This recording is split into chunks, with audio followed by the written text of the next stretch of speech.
Hey, and welcome back, folks, to another episode of Hack Infection here on GameAnyone.com. Deleted. Yeah, our post was deleted for the coma. Obviously, somebody does not want us to see whatever the truth is to this madness.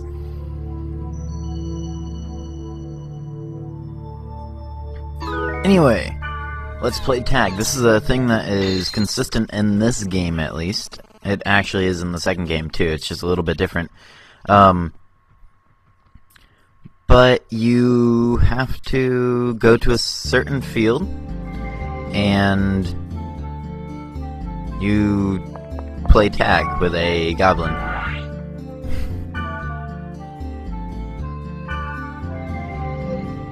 Detestable Sunny Demon, I think is what it was. Detestable Golden Sunny Demon. There we go. Let's play tag! If you win, I'll give you a reward! I really doubt that will happen, though. Defeat the Golden Goblin running around the field. That's basically all he does. He just runs very fast, and not to spoil anything, but there'll be more of these. They just run faster. They're not hard, they never attack you. Getting a speed charm is not necessarily the worst thing to do here, because you do need to keep up with them to attack them, and their main goal is to run around. You could also use symbols that you can find around the field and hope to get a speed or accuracy. Like I got accuracy. You can even use skills on them if you get close enough, so I think I do that at some point.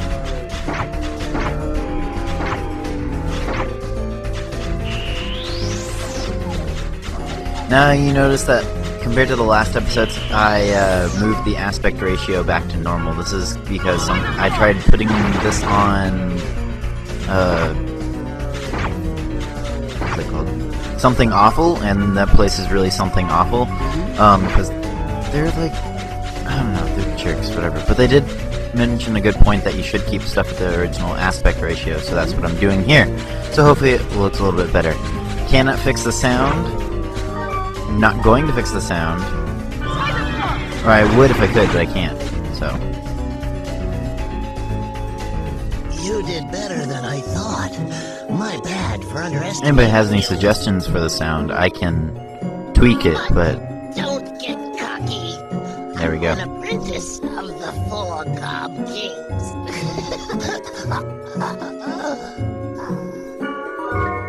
We get a goblin cap, which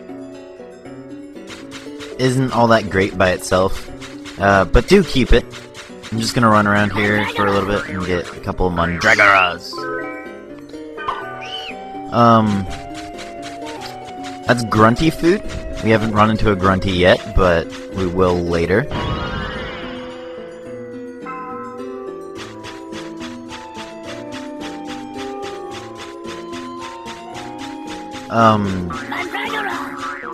Yeah.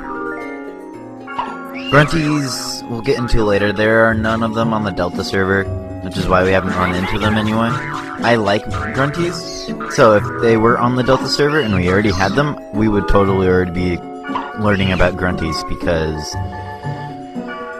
those that know me well, I really like games where you can take care of something, or like train anything. I like Pokemon, I like Digimon, I like whatchamacallit, creature synthesis or something like that on Congregate. Like grunties. Any game that has that will have my appeal to it. Dimmy Kids.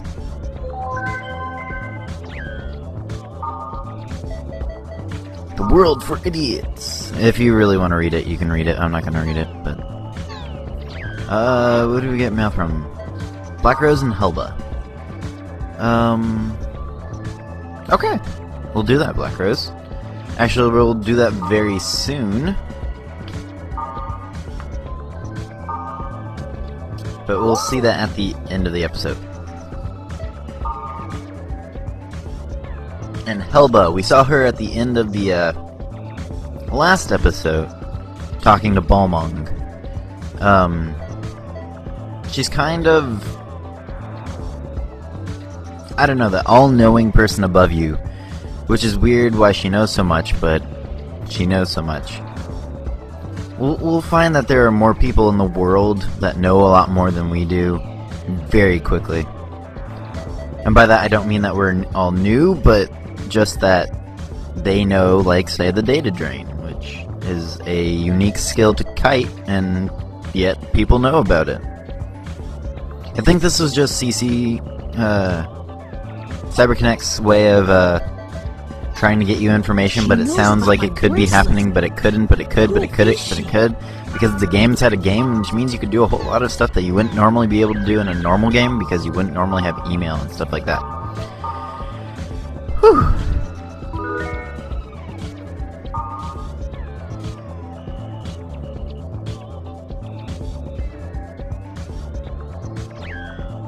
Anyway, let's head back to the world. See if there's anything new. By the way, folks, get used to logging in and out to check mail and then going back in, because that's how you'll advance plot. So get used to seeing the login screen. I saw a strange character in the alley. It looked like a cat. Is it possible to edit like that?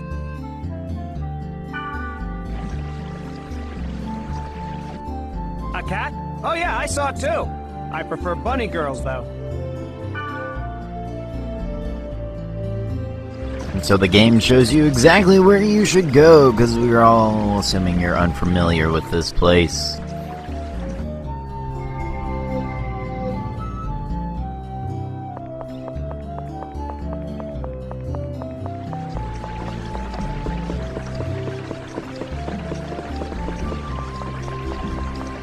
Of all the root towns, I guess Makanu's the most classic, I would say, but obviously we haven't seen all the root towns, but most classic, Hey, but not the coolest necessarily. Great area that's full of aromatic grass. Wanna go?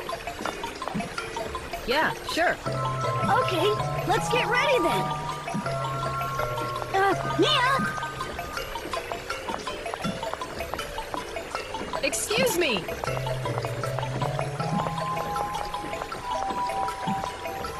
You. Yes, you. That's a unique bracelet. Can I take a look? Can you see it? Yes, of course. Do you mean to say you can't see this nice bracelet? Even if you can't see it. As long as you know it's there, it's the same thing as seeing it, right? Bracelet? Hey, what are you talking about? I can't see any bracelet, Mia.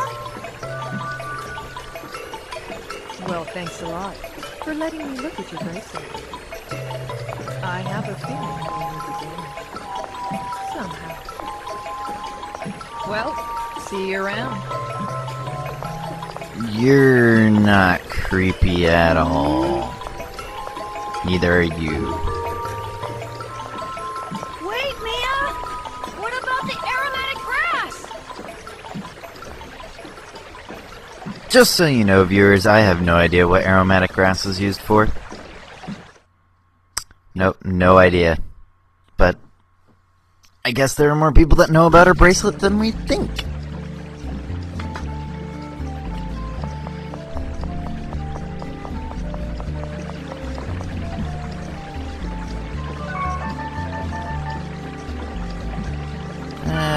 Let's log out once again.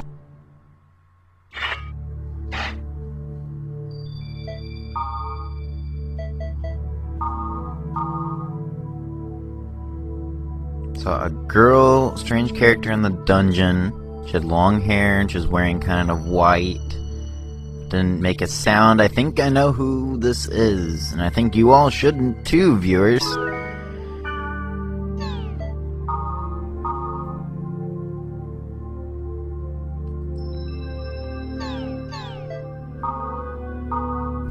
A protected area.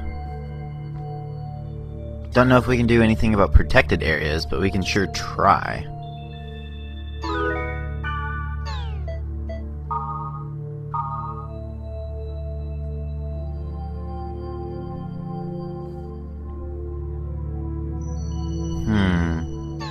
Okay, so it's telling you to increase your levels, like going to this discovered primitive touchstone, which I might say is not a bad idea to do right now to get your levels up. Which, viewers, I think is what we're going to do. Actually, I know that's what we're going to do because this is in post-commentary, because this game would be really hard to do normal commentary, but I may try it at some point. Actually, no, I won't, because I know I have a busy schedule, so making it post-commentary is a lot easier, actually. This is telling you some words to try for beginners. Tells you the highest levels you can get on each server.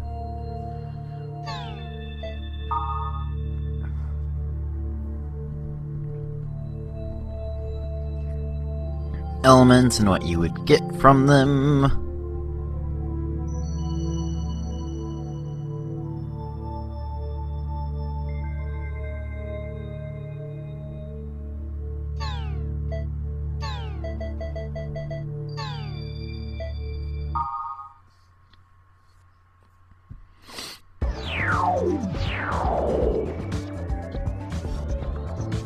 Anyway, it might be a good idea to save. I thought I was saving. Oh well, never mind.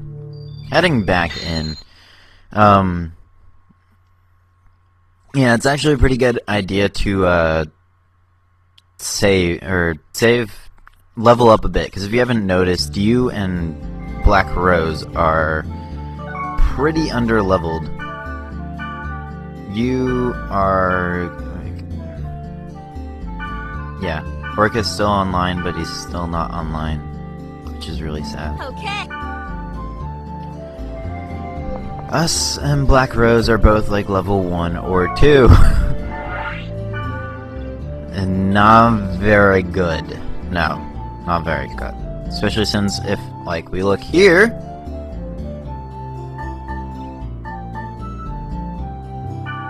that's level 3. Which is not the worst thing, but it is kind of a higher level. Oh, this is level 1! Or it's good to, people are saying it's good to level up at. So we're going to go to Discovered Primitive Touchstone. And this is all going to be in a high speed. Wanna know why? Because this is dungeoneering, people. And dungeoneering takes, this is the, if the game didn't have dungeoneering, I think I said this before, it would be a pretty short game, comparative. But the fact that it has this makes it longer.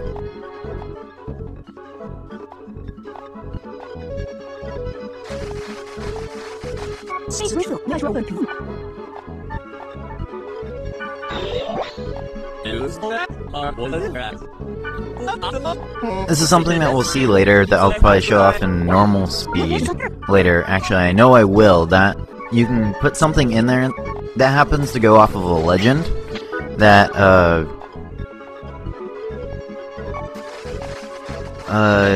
a guy threw an axe into a river, and a water spirit came out of the river and went to him. Did you throw in a golden axe or a silver axe? Now there's 3 ways that you could do this. You can either say that you threw in the gold axe, or you threw in the silver axe. Which either one, you would just get the gold axe to the silver axe, and they'd actually be totally worthless. More grunty food there. And yes, if you're going to ask, this is going as fast as it can, because it needs to be. Because I need to fit everything in 20 minutes, so, yeah. But this is going through the field, and whatever. But anyway, going back to the story. So you can either get a golden axe or a silver axe, or say that, be truthful, and that you didn't throw in either one. Well, one person, or if you said that you threw in the silver axe, you get a silver axe. If you throw in a gold axe, you get a gold axe.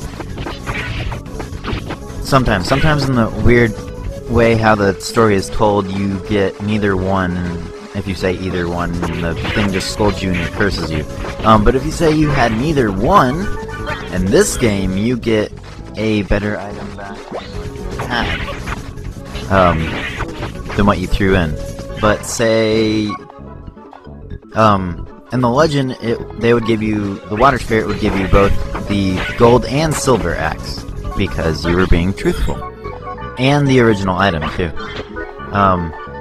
In this game, the same thing will happen if you get to a level, because that, how you saw there, it said a level 1 Monsieur, which, if you throw in something that's too high a level, which I think for level 1s is, level 6 equipment, it'll say, I can't do anything with this, but,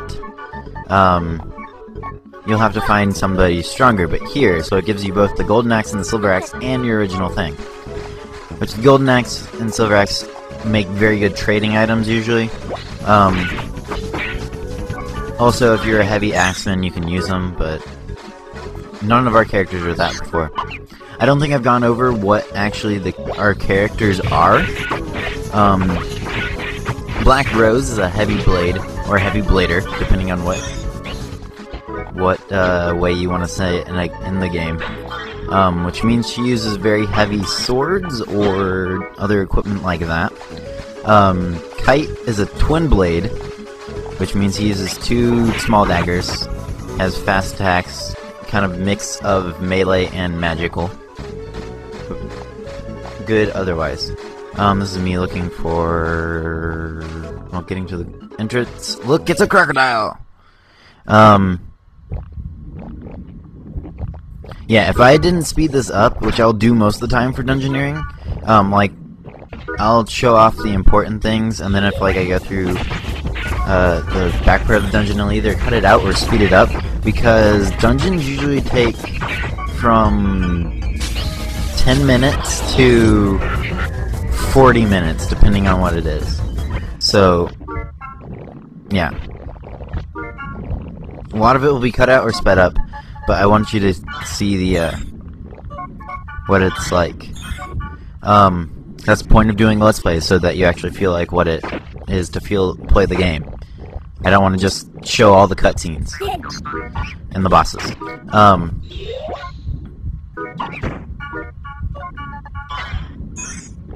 Okay, and now we're on the 5th floor, because I cut down the 3 floors before that. Just going to go to the 5th floor. There are lots of poison. I ran out of fortune wires. Or, no I didn't, but yeah, we're not getting much else. But anyway, Orca was a blade master. Mia, that we saw before, that's the cat lady, is also a blade master. Elk, which we saw with Mia, is a wave master, which means mostly magic. The little eggs or bodies or skeletons, or there'll be barrels in some places, you can hit and break, and you can find fairly good items. I don't know if it's clipping around them that much, or that's just me watching in Sony Vegas why it's clipping around so much. I think it's mostly that. It'll render out fine, so yeah. But we're almost to the Got statue, thankfully. And this is me not actually going through everything on the final floor, because I was about ready to just scream because it was taking so long. And now I'm slowing it down just a little bit. It still has to be a slight bit faster, but it's going to be a bit more. But that was dungeoneering for all of you. Minus, like, half of it. We'll see more of it, so if you're like, oh, why are you cutting out a lot of it? Because I need to, is basically what I'm going to say. There was no story to that, that was just me grinding up some levels. But showing you how dungeoneering actually works. And we need some more other stuff, like fairies orbs. And fortune wires. Fortune wires are 10 gold pieces. You can get a crap ton of those, which I don't yet, but I will at some point. But anyway, next time, we'll actually do some story-based things in .hack. I'm Zachary Chalcom. Thank you for watching.